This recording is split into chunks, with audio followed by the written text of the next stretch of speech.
Nempad. I draed Ebb sy'n chwarae fel bleidwr heno. A ffas wrthol hyfryd i Aaron Edwards! Mae'r pencampwyr yn y blaen ar ôl chwarter awr. Symudiad slic uniongyrchol. Nemhad i draed Ebb a'r bas yna a weledigaeth yn wych.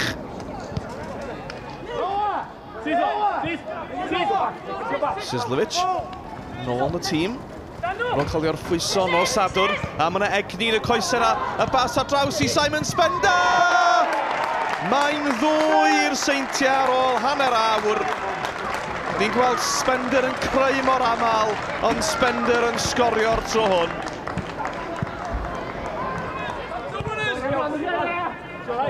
Nemhad yn ôl i Marriott. O, dyna chi bas o didog i Aaron Edwards! Gôl o'r safon ucha i'r seintiau. Ail gôl Aaron Edwards yn y gêm.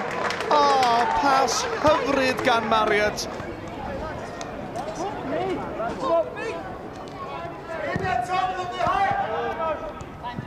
Ebb i Routledge, y seintiau'n cerdded, ond maen nhw'n creu.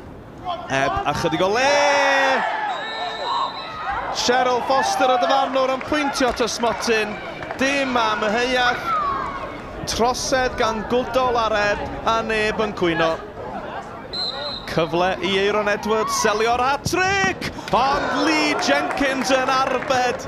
A siom yn amlwg ar wyneb Aaron Edwards fel fe sgoriodd o funud yn ôl. Fe fethodd e munud yn ddiweddarach. Rwan, colli'r meddiant i Sizlewicz. Ebb, Sizlewicz wedi parhau ar hediad. Adrian Sizlewicz! A Mullen yn sgibo'r bel i gefn o'r hwyd. Mae'n beder i ddim 2 funud cyn yr egwyl. Mae'r seintiau wedi ymateb ar ôl colli nos Sadwrn yn erbyn Queen's Park. Hudson. Spender yn cael y cyfle i groesi. Mae mewn i Adrian Sizlewicz. Mae'n bumed i'r seintiau. Mae nhw wedi dechrau'r ail hanner ma'n dawelach, ond mae'r bumed wedi dod o'r diwedd a Sizlewicz ni rhwydo hi.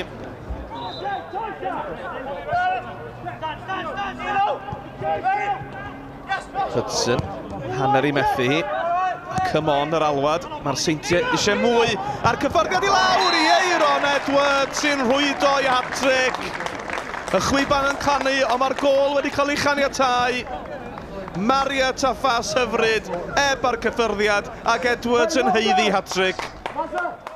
Oedd o'n neis i gael hat-trick, ond yn mwy bwysig i cael y 3 pwynt a cario ymlaen yn y gyngrair. A mi ddylai di fod yn 4 gôl i chdi? Do, nath i hogiau deg cael y penalty, ond anffodus nath i cael ei safio, ond oedd o'n neis i cael y trydydd i wneud fyny amdano. We had a game plan and we started it, the first 15-16 minutes we were fine, and we conceded 1, and when you do that and they get another one, it's going to be a difficult night for you. So but give TNS a bit of credit, they moved the ball well. Our lads stuck at it till the 90th minute, and as you say, we'll move on.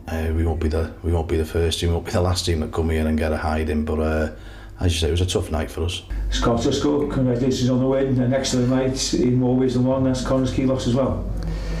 Yeah, as long as we keep our house in order and obviously get a reaction from Saturday night, really impressed with first half and second half tonight. Played some great stuff. Whole team performance, near enough a complete performance.